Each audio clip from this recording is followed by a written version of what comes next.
बिस्मिल्लाहिर्रहमानिर्रहीम। Dear students, अस्सलामु अलैकुम। डियर स्टूडेंट्स, हमने पिछली वीडियो में चैप्टर 5 की 5.1 एक्सरसाइज जो है इसका क्वेश्चन नंबर 1 to 3 जो है ये डिस्कस किया था। आज हम इंशाल्लाह इसके आगे क्वेश्चन नंबर 4, 5, 6 ये आज की वीडियो में हम इंशाल्लाह डिस्कस करेंगे। तो मेरे चैनल को आप सब्सक्राइब कर लें अगर आप चैनल पर नए हैं, और इसको लाइक और कमेंट भी करें। क्वेश्चन नंबर 4 जो है ये मैं बोर्ड पे जो है लिख चुका हूँ।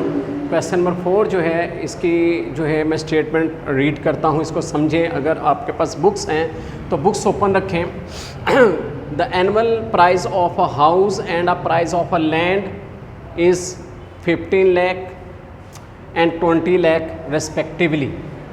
स्टूडेंट, क्वेश्चन ये है कि annual price of a house एक घर और एक and a price of a land और एक ज़मीन, यानी जिसको हम प्लॉट कहते हैं, तो एक प्लॉट और क्या कहते हैं एक घर का जो है उनकी मालियत जो है उनकी वेल्थ जो है वो दी हुई है 15 lakh and 20 lakh respectively. Respectively का मतलब होता है मतलब कि ये जो पहली प्राइस है ये हाउस की है और जो सेकंड प्राइस है ये लैंड की है। Find the property tax of each of these to.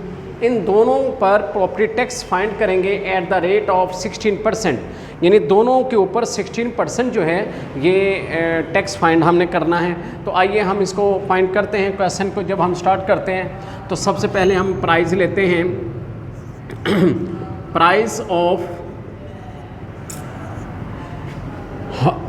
House, price of house जो है ये सबसे पहले हम ले लेते हैं। ये है हमारे पास 15 लाख, यानी 15 लाख रुपए की मालियत का जो है ये हमारे पास घर है। तो इस पर जो हमने टैक्स फाइंड करना है उसका रेट है rate of property tax. Property tax जो है वो है 16%। तो आइए इसका जो है हम 16% निकालते हैं, यानी 15 लाख को हम मल्टीप्लाई करेंगे 16/100 के साथ। तो ये 2 ज़ीरो इन 2 ज़ीरो के साथ हम कैंसिल कर देते हैं और इनको आपस में मल्टीप्लाई हम कर लेते हैं। तो ये आ गया हमारे पास 16 5 80, 8 कैरी 16 1 16 8 24। तो इस तरह 2,40,000 ये जो है हमारे पास ये इसका प्रॉपर्टी टैक्स, यानी हाउस पर घर पर जो प्रॉपर्टी टैक्स की अमाउंट है वो 2,40,000 जो है ये अमाउंट आएगी। अब नेक्स्ट पे हम चलते हैं। प्राइस ऑफ लैंड वो है ₹20 लाख। 20 लाख का जो है ये समझ लीजिए प्लॉट है। तो अब इस पर भी हमें जो रेट ऑफ प्रॉपर्टी टैक्स जो है वो है 16%। तो अगेन हम 20 लाख के ऊपर 16% जो है इसका प्रॉपर्टी टैक्स फाइंड कर लेते हैं। तो अगेन ये 20 के साथ कैंसिल हो गए। बाकी जो है इनको हम मल्टीप्लाई कर लेते हैं। आपके पास कैलकुलेटर मौजूद है, आप कैलकुलेटर से कर लीजिए। 16 2s are 32। तो इस तरह 3,20,000 ये जो है इतनी अमाउंट जो है 3,20,000 ये जो है ये property tax on land find हो जाएगा। तो इस तरह दोनों के ऊपर जो है हमने प्रॉपर्टी टैक्स 16% फाइंड किया। तो हाउस पर 2,40,000 और लैंड पर 3,20,000 जो है ये प्रॉपर्टी टैक्स फाइंड हो गया। इस तरह ये क्वेश्चन जो है ये आपका कंप्लीट हो गया। जी, तो स्टूडेंट्स अब हम क्वेश्चन नंबर 5 जो है इस पे बात करेंगे। क्वेश्चन नंबर 5 जो है इसमें लिखा है the total taxable income of a person is 2,50,000 and 3,10,000 respectively. यानी एक आदमी जो है उसकी 2 पर्सनस हैं, उनकी टैक्सेबल अमाउंट गिवन है। ठीक है, यानी आप पर्सन ने 2 पर्सनस हैं, 2 पर्सनस। तो 2 पर्सनस की जो है टैक्सेबल अमाउंट जो है इनकम जो है ये गिवन है। तो हमें कहता है work out the income tax of each of them 4.5%। तो हम इसका जो है यानी 4.5% के हिसाब से इन दोनों अमाउंट्स पर इनकम टैक्स फाइंड करेंगे। ठीक है, तो स्टूडेंट्स स्टार्ट करते हैं। सबसे पहले इनकम ऑफ वन पर्सन। अब जो एक आदमी है उसकी जो इनकम है वो है ₹2,50,000। ये इसकी टैक्सेबल जो है ये इनकम है, इसके ऊपर टैक्स फाइंड करना है। ये टैक्स हम रेट ऑफ इनकम टैक्स, जो इनकम टैक्स हमने इसके ऊपर फाइंड करना है उसका जो रेट है वो है 4.5%। तो आइए उसकी amount of income tax find करते हैं। क्या करेंगे, 2,50,000 को हम मल्टीप्लाई कर देंगे 4.5% यानी 4.5/100 के साथ। ठीक है, तो अब क्या करेंगे, ये 2 ज़ीरो इन 2 ज़ीरो के साथ कट हो जाएंगे। अब हमारे पास बचा 2,500 और इसको 4.5 के साथ मल्टीप्लाई कर देंगे। आप कैलकुलेटर से ये जो है इसको आप मल्टीप्लाई कर लीजिए। 2,500 मल्टीप्लाई बाय 4.5, तो ये आपके पास आ गया ₹11,250। 11,250 जो है ये इसको इनकम टैक्स देना पड़ेगा। अब हम सेकंड पर्सन की इनकम की तरफ चलते हैं। तो इनकम ऑफ सेकंड पर्सन। अब सेकंड पर्सन की जो इनकम हमें दी गई है वो 3,10,000 है। 3,10,000। तो अब इसके ऊपर भी जो रेट ऑफ टैक्स है, रेट ऑफ इनकम टैक्स वो है 4.5%।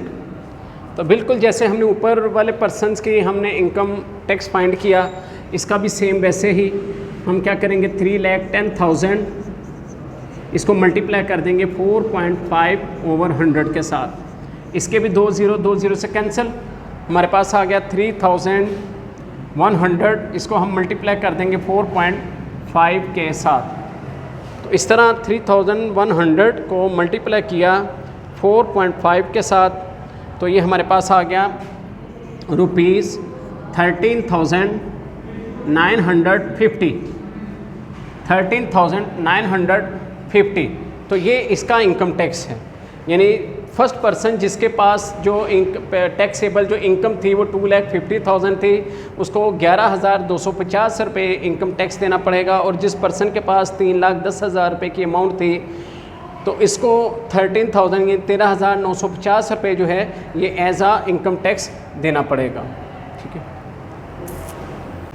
जी। तो स्टूडेंट्स क्वेश्चन नंबर 6 जो है अब ये हम करने लगे हैं। क्वेश्चन नंबर 6 जो है इसकी स्टेटमेंट जो है वो गिवन ये है, the total taxable income of a person is 4,30,000।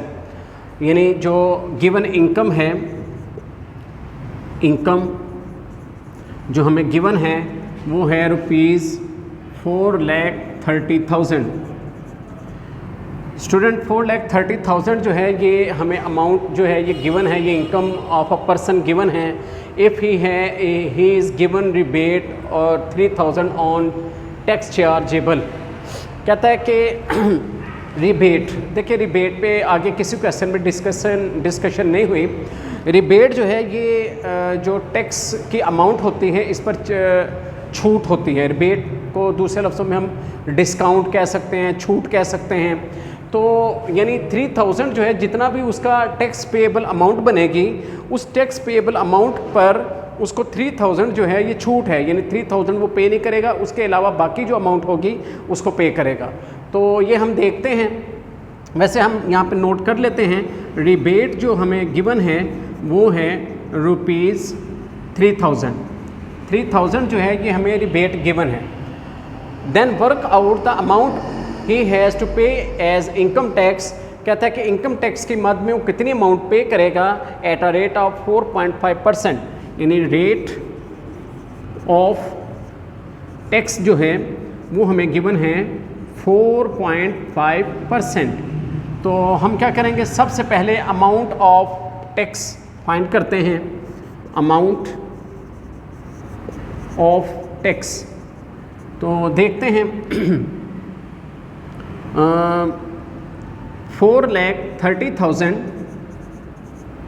इसको हम मल्टीप्लाई करेंगे 4.5/100 के साथ। इस तरह 20 के साथ कैंसिल हो जाएंगे, हमारे पास रह गया 4,300।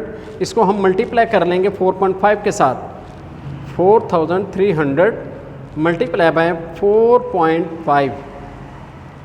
इस तरह स्टूडेंट्स हमारे पास जो पेएबल टैक्स अमाउंट आ रही है वो है ₹19,350, यानी टैक्स पेएबल, यानी अमाउंट ऑफ, अगर मैं यहाँ पे लिख लूँ अमाउंट ऑफ टैक्स पेएबल, यानी जो टैक्स काबिल जो वाजिबुल अदा है, वो जो टैक्स है वो है उसका 19,300। अब इसमें 3,000 जो है रिबेट है, यानी ये छूट है, यानी उसने टैक्स तो 19,350 पे करना था, लेकिन 3,000 जो है उसको रिबेट दिया गया है, यानी इतनी उसको टैक्स के ऊपर छूट है, यानी 3,000 वो टैक्स पे नहीं करेगा। इसके अलावा बाकी जितनी अमाउंट बनेगी वो टैक्स पे करेगा। तो हम देखते हैं कि अगर 19,350 रुपीज़ इसने टैक्स पे करना था, उसमें से हम माइनस कर देंगे 3,000 जो कि रिबेट है, तो इस तरह उसका टैक्स अमाउंट जो है वो हमारे पास निकल आएगी 19,350 में से 3,000 माइनस करेंगे तो ये आ जाएगा ₹16,350। तो इस तरह उसका जो पेएबल टैक्स है वो 16,315 ये जो है ये इसका टैक्स जो है निकल आएगा। तो स्टूडेंट रिबेट के मतलब इस क्वेश्चन में मैंने आपको बताया कि रिबेट जो है इसको जितना भी टैक्स पेएबल होता है उसके अंदर से माइनस कर दिया जाता है। तो इस तरह आज की वीडियो में हमने 3 क्वेश्चन जो है 4, 5 और 6 जो है ये डिस्कस किए। तो स्टूडेंट इनकी प्रैक्टिस कीजिए। Thank you for watching. अल्लाह हाफिज़, बहुत शुक्रिया।